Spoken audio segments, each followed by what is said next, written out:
Kannada superstar Yash মানে পর্দায় আগুন। তার জন্মদিনটা এর চেয়ে জাঁকজমকপূর্ণ আর হতে পারত না, কিন্তু টক্সিক সিনেমার ফার্স্ট লুক আসতেই পুরো সোশ্যাল মিডিয়ায় তোলপাড় শুরু হয়েছে। তবে এই উত্তেজনার মাঝেই শুরু হয়েছে এক অদ্ভুত বিতর্ক।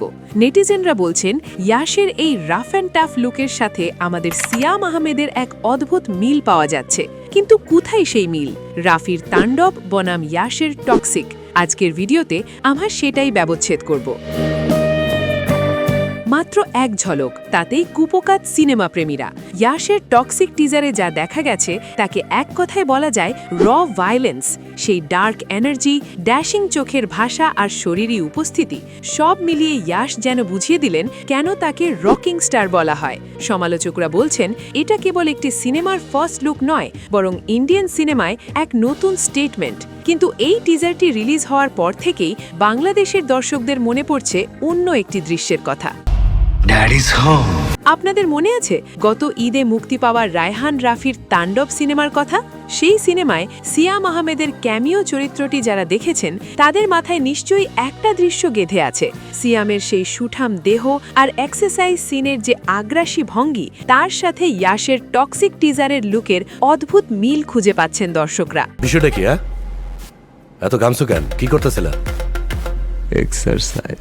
যদিও রাফির সিনেমায় সেই বোল্ডনেস বা ভায়োলেন্স এতটা এক্সপ্লিসিট ছিল না, কিন্তু দুই চরিত্রের ভেতরের সেই ইন্টেন্সিটি আর মানসিক ক্ষোভ সব মিলিয়ে অনুভূতিটা কিন্তু প্রায় একই রকম। সিয়ামের বডি ল্যাঙ্গুয়েজের যে ধার আমরা তাণ্ডবে লিখেছিলাম, ইয়াশের টক্সিকে যেন সেই একই আগুনের প্রতিফলন দেখা যাচ্ছে। Never disturb a man while he's having fun. আলোচনাটা শুধু একটা সিন নিয়ে নয়, বরং চরিত্র দুটির গভীরতা নিয়েও। তাণ্ডবের আরমান মানসুর ছিল সমাজের বিরুদ্ধে এক জমাট বাঁধা ক্রোধের নাম, আর টক্সিকে ইয়াশকেও দেখা যাচ্ছে এক বিধ্বংসী চরিত্রে। দুটো চরিত্রই ডার্ক, ভায়োলেন্ট আর ভেতরে ভেতরে যেন এক একটা টাইম বোমা। যারা তাণ্ডব দেখেছেন তারা ইয়াশের এই চরিত্রে আরমান মানসুরের সেই ডার্ক শেডটা খুব সহজেই রিলেট করতে পারছেন। সব মিলিয়ে বলা যায় টক্সিক ইন্ডিয়ান সিনেমায় এক বড় ঝড়ের সংকেত দিচ্ছে, আর সেই ঝড়ে আবহে সিয়াম আহমেদের পুরনো সেই দৃশ্যগুলো নতুন করে আলোচনায় আসা প্রমাণ করে আমাদের দেশের কাজের মানও এখন আন্তর্জাতিক পর্যায়ে টক্কর দেওয়ার মতো। আপনার কি মনে হয়, ইয়াশের এই টক্সিক লুক আর সিয়ামের তাণ্ডব লুকের মধ্যে কি সত্যিই কোনো মিল আছে, নাকি এটা স্রেফ কাকতালীয়? কমেন্ট করে জানান আপনার মতামত।